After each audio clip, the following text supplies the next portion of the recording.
All right, so yeah, hard slab. We're right below the cross here on Mount Roberts. Hard slab was formed yesterday. High winds peaking up over 40 knots up here, and the slab's had about 12 hours to set up, and it's gotten quite a bit firmer.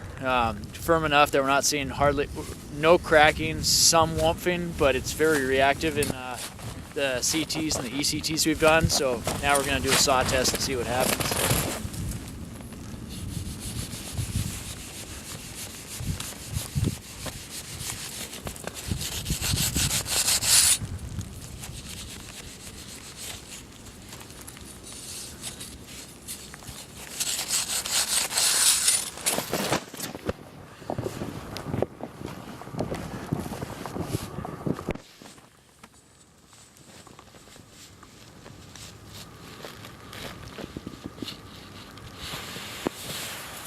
Oh yeah. I'd say that's pretty reactive. That looked like it was less than 20 centimeters up the block. Yeah, I'd say that's, yeah, less than 20 centimeters.